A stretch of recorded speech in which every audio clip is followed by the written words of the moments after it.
We're basically just going to go and talk about a little bit about blood gases and basic mechanical ventilation. I think you've all heard me talk about this before, but without slides. But basically, they're asking me to give mouth-to-mouth resuscitation. This poor guy, his insurance ran out. So I think he's obviously DNR. So let's press on. So first of all, anytime you're messing with a ventilator or mechanical ventilation or any kind of assisted ventilation, obviously the first thing you want to do is have some objective data to go by. So you need to get a blood gas. And when I'm going to talk about blood gases, always think of the arterial blood gas as your gold standard. Of course, we'll get ABGs and certainly CBGs. And if you go to the ER, sometimes you get a VBG, mostly just to irritate me. So remember, a blood gas is arterial is the gold standard. In my mind, the standard values, you're looking at four things. The pH is 735 to 745. Many other people will tell you a normal is up to 745. I've never seen that in a normal kid. It's not got chronic lung disease. A PaCO2, the same thing, 35 to 40. And you look at that, pH, the decimal points, and the PCO2, they're the same, 35 to 40. Your PaO2 should be well above 80, and your bicarb around 25. Remember, the first three things are measured. The bicarb is not calculated. All right, and the CBG, the value should be exactly the same, except for the PaO2, and that's you got to use your SAT monitor. We all remember that below 90 on the SAT is equivalent to 60, below 60 on the millimeters of mercury on the blood gas. So both of those define hypoxia and hypoxemia respectively. A VBG, if you read about it a little bit, it just says, well, the PaCO2 is going to be at least 5 more than the ABG. PaO2 is inaccurate. And the pH and the bicarb reflect the patient's perfusion. So if you get somebody in septic shock or very dehydrated or in trauma, I'm thinking the VBG is not very good. I don't even like the VBG, somebody in DKA, but if you want to use it give you a rough idea, you can. But a CBG, if it's obtained appropriately, meaning you have a digit that is warmed with a good slice for the pipette and get nice free flow in the pipette, then that should give you an accurate pH and PCO2. If you have any questions, just speak up because I don't know. All right, so how do you interpret an ABG? Obviously, the PCO2 is up, you're hypoventilating. You got normal PCO2 that's adequate, a low PCO2 that's hyperventilated, and certainly if your PaO2 is less than 60, it's hypoxemia. Now remember, one key point, if you got somebody who's in respiratory distress and you get a blood gas and his PaCO2 is normal, that's not adequate. Well, it's adequate ventilation, but look at it in the face of how fast and hard they're breathing. If a 5-year-old is breathing 55 times a minute, then his PCO2, if he's having normal exchange, should be way low. If it's 38, then that means he's already retaining CO2. Okay, remember, CO2 is reversibly bound to hemoglobin. It's dissolved in solution. And the equilibration, if you give, for instance, if you got somebody with a low pH and you give them a bunch of bicarb, what's going to happen? It's going to combine with the CO2 and turn up to more acid, and eventually turn up to more acid and go intracellular. So that's not a great choice. But remember the carbonic acid bicarbonate equation. It's very hard to find those arrows, so enjoy those. All right, remember, anytime you change the PaCO2 acutely, you're going to change the pH by 0.08. So you can figure that out. So if your PCO2 is 40, it rises to 50. Your pH started at 7.4, it's going to 7.32. I'm not telling y'all anything y'all don't know. This is just a review. And I've lost Liz. Oh no. All right. This is the key slide I want you to remember. pH and PCO2 on the blood gas, that reflects ventilation. And ventilation is reflected by the minute volume, which is tidal volume times respiratory rate, or pressure control times respiratory rate. PaO2, the main two things that reflects oxygenation is your FiO2 and your mean airway pressure. Your FiO2, you want to try and keep obviously below 60% if you're going to be on oxygen for a long time. You can have periods of time, if it takes 100% to get them sats adequate, you can do that, but you want to try to do other things so you can wean your FiO2 down below 60, because anything FiO2 below 60 for prolonged periods of time, that's going to cause chronic lung inflammation and damage. How do you affect the MAP? Well, the most important thing is to use your PEEP. Every time you go up on PEEP, you're going to get more area under the curve and get a higher MAP. Typically, when your FiO2 is up over 60 and your sats are 90 or below and you want to go up on your MAP, you're going to change your PEEP by 2 at a time. 2 at a time going up, and then slowly, when they're getting better, bring it down by 1 at a time so you don't de-recruit. I times another thing that increases the area under the curve, although not as effectively as PEEP. And obviously, you're not going to turn up the PIP to make your PIPs dangerously high. Just get a little tiny bit of area under the curve to make your MAP a little higher. So, PaCO2 is inversely proportional to minute ventilation. So when you increase the minute ventilation, you're going to decrease PaCO2. So basically, if no matter what you do, you turn up the minute ventilation by 10%, your PaCO2 is going to go down by 10%. And that's how you can adjust your ventilator to where you want it to be. So a little example. If your pH is 732, because it was normal kid, your PCO went up to 50, PCO2 went up to 50, that's going to drop it down to 7.32.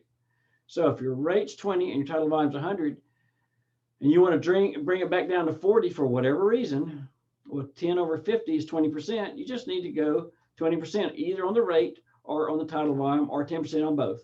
And if the patient's not ventilating on their own, or they're not having ongoing changes in their lung parenchyma and everything, it's going to work every single time.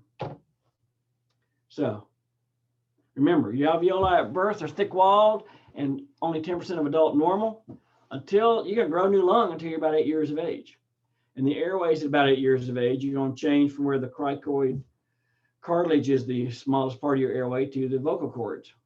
Your ventilation is mostly diaphragmatic until about 8, and little bitty kids, or not until 8, until little bitty kids. And remember, in infants, your ribs are more horizontal, and therefore you limit expansion. The ventilatory pump is therefore less efficient in peds. And since you got a high resistance for narrowed airways and low compliance, they're going to have increased susceptibility to respiratory infection and failure. They just poop out quicker, little kids, especially under a year of age. Remember, I'm just showing this slide to show you, if you have a normal pediatric airway at 4 millimeters and you get a little bit of an edema and it's only 20%, you're going to increase. If you got 1 millimeter of edema on each side, it's going to make your radius down by 50%. So you're going to decrease your resistance to 16. Remember, Poiseuille's law is 8 times the gas viscosity times the air length over pi r4. So the r to the 4th is your key thing. Also, your length. Your length, and actually I'm afraid this formula is wrong. It's 2 times the length. If you have excess tubing on your endotracheal tube and you're having high trouble with getting some your airway resistance is too high and you want to get better ventilation, you can cut the endotracheal tube and that'll help you some. But a bigger tube, the biggest tube you can put in, is less airway resistance. How do we get air in? Well, if you change the pressure inside the thoracic to negative, you're going to draw air in from the surrounding atmosphere. And the moved gas is dependent on resistance to airflow and conducting airways. And that's got to do with compliance of the lung parenchyma. Remember, compliance, get 3 big things for compliance: chest wall, airways, and parenchyma. And so sometimes you can fix all those. Airways, you can use a bronchodilator. Parenchyma, not much you can do about it except try to clear the airways with maybe mucomist or CPT. But the more important thing is is chest wall. If someone's got terribly high PIPs when you first start, you can always paralyze them and increase their total compliance that way. So what causes reduced compliance? Well, obviously ARDS, pulmonary edema, fibrotic lung disease, pneumonia. Acute respiratory failure causes increased resistance, like with asthma and bronchiolitis, foreign body, malacia, and kyphoscoliosis for people like me that are old. So I'm just if y'all want to list these, if y'all want this list, I can send it to you. But basically, you know what causes you not to have hypercapnia? Reduced ventilation. If your CNS is impaired, you're not breathing good, or you're having seizures, or you're munching narcotics, or you're in a coma, that's going to happen. Peripheral nervous system like GBS and spinal trauma and botulism, and then things like muscular dystrophy and abnormal lung volumes, that's going to increase your muscle fatigue. And the younger you are, the more likely that's going to happen. Upper airway obstruction, you know the list.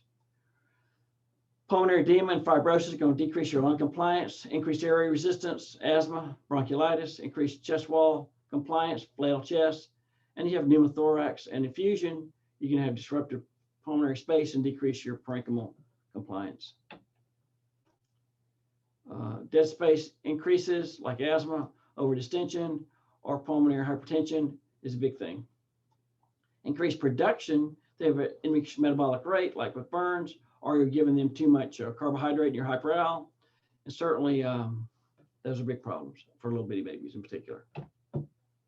Hypoxemia, continuing with that, intrapulmonary shutting, low VQ match, like with bronchospasm, certainly with meconium aspiration, cardiogenic shock, and any kind of pulmonary edema.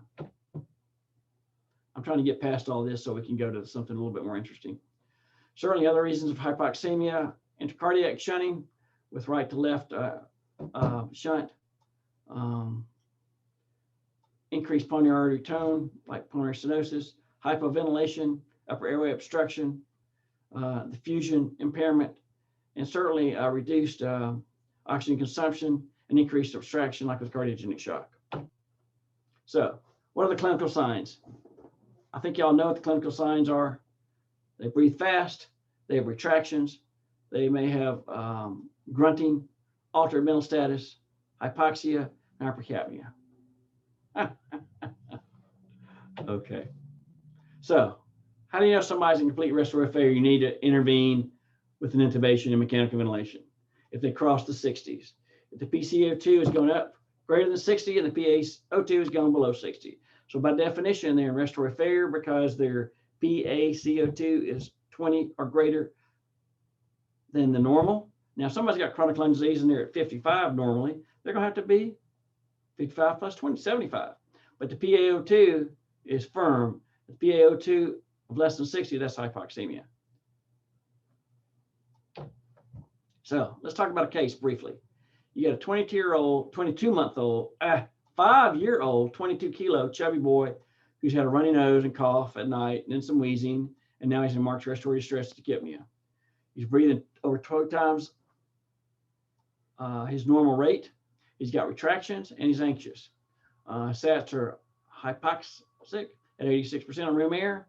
He's got acute respiratory insufficiency. He's probably got asthma. You examine him and you look at his x-ray. You're already starting to give him some treatments. His x-ray just shows classic hyperinflation. And if you look at his cardiac silhouette, it's very thin, which supports your hyperventilation. Plus, he's probably a little volume depleted because he's been sick and he needs some more intravascular volume. His blood gas shows his pH to be low normal. His PCO2 is in the normal range, but he's breathing twice as fast as normal. And his PaO2 shows he is hypoxemic. He's not got big time metabolic acidosis yet, but you know he's on that cusp to do that. Obviously, you're going to treat it with oxygen because oxygen is your friend. Albuterol nebs, Atrovent, Solumedrol, and you get him some IV magnesium. And you can see what he's going to do. We've already said what the interpretation of the blood gas was. He's still having retractions if you treat him initially. Increased work of breathing. An hour later, his pH is a little worse at 728. PCO2 is up. PaO2 is better because you're giving him oxygen. Good for you. What are you going to treat with him now? Well, it still sucks. He's got respiratory insufficiency. You can try some non-invasive ventilation to improve his ventilation oxygenation. So typically we'll use some BiPAP on him. On the bedside BiPAP, remember 15/5 on BiPAP is the same as 10/5 on pressure support CPAP on the ventilator. You're going to be using continuous albuterol, give him a little time to get better, and then check the blood gas. He's already getting very close to being intubated. As long as he's awake and alert and able to interact with you, you can wait 30 minutes or an hour to check that blood gas. So what about mechanical ventilation? You can either do intubated, which is invasive, or non-intubated, which is non-invasive. In response to the patient's inability to deal with increased respiratory load and to maintain his airway patency and improve gas exchange.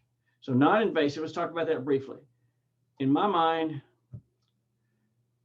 if they've crossed the 60s, that's not going to work, but sometimes it will. That means they're not going to be intubated. You use either nasal prongs or a mask. Nasal prongs typically work for babies under a year of age, and they can either be high flow nasal cannula or non-invasive positive pressure ventilation. Obviously, either one of those, the patient has to be NPO because they will get some abdominal distension, gastric extension, and more likely to vomit. So vapotherm, we all love vapotherm. It's warmed, it's humidified, high flow up to 40 liters per minute. You can get 100% on that. On the normal nasal cannula, remember, you never give more than 6 liters per minute. It enhances the respiratory efficiency by it flushes the nasopharynx, anatomic dead space. It can impact CO2 elimination, maybe make it a little better. And it should decrease the nasopharyngeal inspiratory resistance. And it gives a mild distending pressure. It's like a tiny bit of PEEP. What are the indications? Well, patients got to be able to cooperate, or at least not uncooperate and fight you. They should have increased work of breathing. They should be in distress. They should have hypercapnia or hypoxemia. And typically this helps in IV for asthma, pneumonia, pulmonary edema, or post-extubation distress, typically with edema and increased work of breathing. And certainly early ARDS. So contraindications, obviously somebody not awake and alert during coma, or they can't protect their airway, or they're in arrest, you're not going to try this. If they have GI bleeding, they're going to aspirate blood, you're not going to do it. And they can't protect their airway, you're not going to do it. Or they're status epilepticus, you're obviously not going to do it. So what do you do? Well, there's positive pressure ventilation for non-invasive. That means you can use the nasal face or helmet mask. And little bitty babies, you can use the under a few months of age, you can use the nasal prongs, and that delivers BiPAP, CPAP, or you can give them volume ventilation or pressure ventilation too. CPAP's the same as PEEP, obviously. BiPAP, you set an IPAP with the inspiratory positive airway pressure over an expiratory positive airway pressure. So if you subtract that, that's your delta P. So you can give them an assist on that too. So what does it do? It provides constant distending pressure, just like PEEP and CPAP, so it increases their oxygenation, increases their MAP. BiPAP is the same as CPAP, but when they take a breath, the patient gets pressure above the level of the CPAP in order to get more tidal volume. Typically, I'll do 10/5, but that is actually 15/5 because that's what you set. You want 10 as your delta P. And that should achieve your tidal volume of somewhere between 5 and 7. You increase your IPAP for an increased ventilation component to it. And that's when your CO2 is up, you want to give more out of it. Obviously, you increase the EPAP to PEEP if their oxygen is low. Maximum we start on the top number is 20, rarely 25, and typically we'll stop at 15 on the PEEP. And they always get a backup rate. But you have to watch people on this to make sure they are still able to cooperate and they're still not going to fight you and their mental status is not deteriorating. So this little kid's less awake. He's still got increased work of breathing. His follow-up ABG shows PCO2 60, spike carbs up to 75. This cat needs to be intubated. So what about mechanical ventilation? We've already talked about that. Let's talk about invasive ventilation. That means a tube in.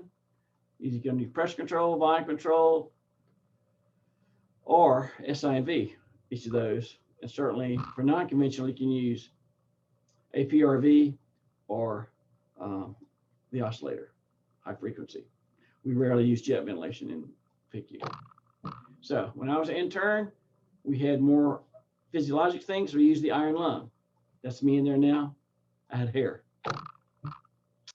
Basic modes, pressure control.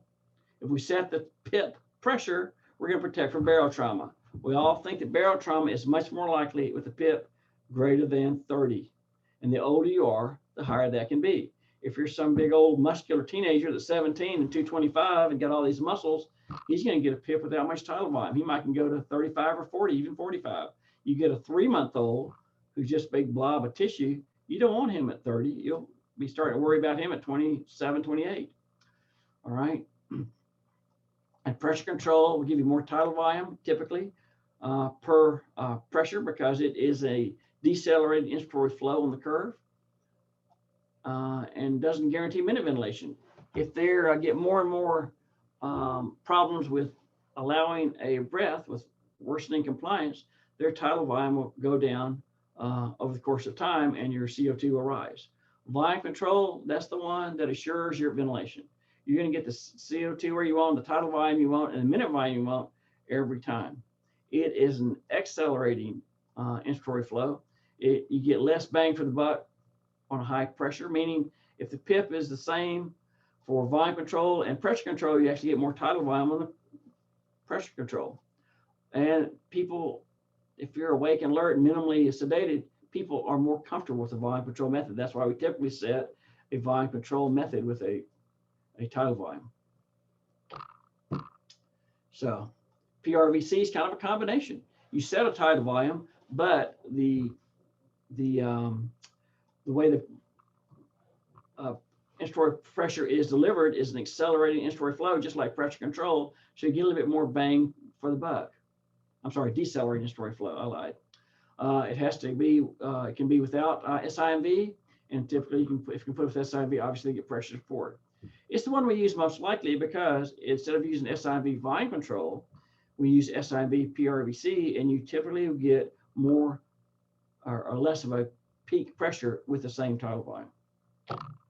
But as time goes on, remember, if their compliance worsens, you won't get your set tidal volume with PRVC. It will be just like pressure control, you get less and less tidal volume. Synchronized IMV, that just means the patient can breathe between the mechanical breaths and you'll get that amount of pressure control. It's more comfortable, and typically it will avoid stacking breaths. If you use SIMV on the ventilators we have now, you can go up to a rate of 60. On the older ventilators, like we have in the ED, the 300, it can only go up to a rate of 40. We're never going to do that much anyway. You can use it in non-paralyzed patients. If they're paralyzed, they cannot initiate a breath. You don't need SIMV. But if you decide to not use synchronized IMV, but use a regular IMV, you got to remember when you take them off the paralytic, you don't want to stack breaths. You got to switch them back to this. We typically use this for weaning. And it's with both pressure control, volume control, and PRVC. Remember, add pressure support. Pressure support is just to let them overcome the work of breathing through all those tubes. I typically give just 10 torr. What are your initial settings? Remember this, it's a real easy chart. A normal newborn breathes about 40, and a 5-year-old breathes 20. 5-year-old is normal. He weighs about 20, so you can remember that. And as an adult, you know, you're only breathing 12 to 16 times a minute. So 40 is a newborn, drop it by 10 in a year, 5 about 2 years, and then 5 more at 5 years. It's easy. Typical tidal volume is 6 to 8 cc's per kilo. And do your I time, so your I to E ratio will be about 1 to 2. So look at that newborn. His rate's 40. The cycle time is 60 divided by 40, which is 1.5 seconds. So your I time at 0.5 gives you a 1 to 2 ratio. We typically start out a PEEP of 4 to 5. Physiologic PEEP's not that high, but you are going to lose some around the tube. So 4 to 5 probably translates into around 3, which is physiologic. I give pressure support about 10 just to overcome the length and the smallness of those tubes. And obviously, when you first intubate somebody, you can put them at 100%, and you're going to rapidly wean them down, watching your sat monitor, keeping them above 90. It's really easy. So when you intubate somebody, what are you going to do? Well, you're going to take a look at them first. Just look at them from across the room. Make sure their chest rise is present. If it's super high, you got too much tidal volume. If their chest isn't moving, they don't have enough tidal volume. And don't get stuck on the 6 to 8. You say, oh, I got to put them on 6. Well, that's for ARDS. 8 is probably more normal. Some people use 10. But if I've got somebody, I got them on 10, and I get any chest rise, I'll go to 12, go to 14, whatever you got to have, if their PIPs are less than 30. And the other thing is make sure their chest is rising symmetrically. You don't want to have the tube down one side or the other, and that's the side that's rising, or have a pneumo there. Always look at the PIP right away. Remember, if they're over a year, 30 is sort of where you want to look at. If they're over 30, you got to turn that tidal volume down right away, or clear the airways with suctioning or whatever you need to do, or increase their I time. You want to look at on the ventilator, the inspiration tidal volume versus the expiration tidal volume. If your inspiration tidal volume is your 8 per kilo, it's 200 cc's, but you're only expiring out 10 cc's of that, you got a massive leak. You need to push up the, either get a bigger tube or inflate the cuff, or see what the problem is. Obviously, their SAT, when you intubate somebody, you want their SAT to be greater than 90, and you want to have a capnography on there and see the waveform to make sure the tube's in the right spot. and to watch the, I don't care about the number. I just want to make sure there's a waveform.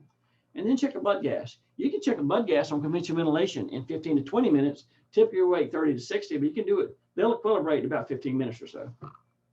But you've already got the set to keep it up with that. So how do you adjust it? Obviously, you got asymmetric breath sounds. You know, make sure your tube's in the right spot. If it's all loud on the right and you're over 3 times the size of the tube, pull it back a little bit until you get some air on the left side. It may be a big mucus plug, and that's not going to help you. I wouldn't put it down too much until you check the chest x-ray. They don't have any chest rise. Obviously, you're going to make sure there's not a leak. They have a high PIP. You got to decrease that tidal volume, maybe prolong the eye time, and you may have to change the mode to PRVC or high pressure control, and we can limit that pressure. Obviously, you're going to wean the FI2 from 100% immediately. If their stats below 90, you start increasing that peak by 2. Wait 5 minutes. If it's not better, increase it by 2 again. Keep going until you get to about 15 or 16. If you're there, you need to do something different. If you're at 15 or 16 on your peak. Obviously, I already mentioned keep your PIPs below 30. Keep your stats above 90. Watch your capnography to make sure you don't have a tube being displaced or clogged up. Watch your symmetry. That's got to be with your airways. Remember, the smaller you are, the further off the midline you have to listen. So listen under the axilla on about everybody. You can check your blood gases, and then obviously you get a chest x-ray to see if they collapse more lung and the tube's in the right spot. Anywhere, if you consider that the carina is keep that tube above the carina, but below the clavicles if the clavicles are symmetric with the entry to the thoracic compartment. So this little kid you intubated, this 5-year-old with asthma, you intubated this bud with a 5/0 cuff tube. You put them on PRVC mode because you get the most bang for the buck for tidal volume versus PIP. His PIP's going to be high because you got terrible compliance. You put him only on like 5 per kilo. May even give less than that, but you see what your PIP's going to do. You put him on a rate and you put him on an eye time. That's fairly long. He's got a 1 to 2 I to E ratio. That's probably not enough. I'd probably change that, but we would look. His initial PIP is limited at 35. And so you may want to go down on that right away. He has poor chest rise with poor air entry. He's got prolonged expiratory phase. You want to make sure that he finishes exhaling before the next breath goes. So I wouldn't be surprised if you're going down to 16 or even 12 on his rate. You want to watch the graphic form on the ventilator to make sure he finishes exhalation prior to the next breath, because he'll just stack breaths and increase his intrathoracic pressure, and that leads to barotrauma, which leads to death in an asthmatic, right? So his first gas is not that bad. He's already rate limited, and he's getting all the asthma treatments. And that is not my photograph on the lower right. Well, it kind of is. All right. So later on, you're still hyperinflated, and I'm actually, nobody with asthma gets better in 24 hours, but you can say they do. And this guy's FI2 is down below 60. His PCO2 is getting better. His bicarb not so bad. You can unparalyze him and switch him to SIMV. So what are the excavation criteria? Well, obviously they got to have a normal blood gas with a normal physiologic CPAP. I consider them if they're at 5 on their PEEP and their pressure support's only 10 and their FI2 is only 30%, you can mimic that with stuff after they're extubated without any difficulty. If their chest x-ray is looking pretty good, much improved, and you don't have a total whiteout on one side or big areas of atelectasis or progressing infiltrates, then that's good. The sedation is basically off. And I do a negative inspiratory force. A lot of people do that, where the patient has to breathe in against a closed circuit with a manometer, and they get at least a -30 for an older, a younger kid, and -20 for a child that's got some debilitating disease or somebody older. And then you're going to give them what kind of support. They're just going to need a little oxygen by nasal cannula. They need a mask. They need NIV. They need some BiPAP. What do you need to do? All right. So what's the goal of conventional mechanical ventilation? You don't need to normalize blood gases. When I first came here back in the early 90s, nationwide, ARDS mortality was 80 to 90%. Now it's 20 to 30%. The difference is back then we tried to get everybody's blood gases normal. So we would turn up their tidal volume and their rate, and they'd get their CO2s. We try to get them down to below 40 or 240, and they get all this barotrauma and get multiple pneumothoraces and then infections, they'd die. We don't try to do that now. We don't care what the CO2 is as long as your pH is in a range that that medicines will work. Just keep their PaO2 greater than 60. So now we use the open lung approach for obstructive lung disease like asthma. We use low tidal volumes, let them have plenty of time to exhale, and that provides some lung protection because their PIPs don't get real high. We want to maintain lung recruitment with high PEEPs, okay? And we're not going to let their alveoli open and close. We're going to, with low PEEPs, we're not going to do that. We keep high PEEPs. So open lung ventilation means high PEEP, low rate, and don't worry too much about the PCO2. So let's see here. All right, this little guy's got better. His gas is better.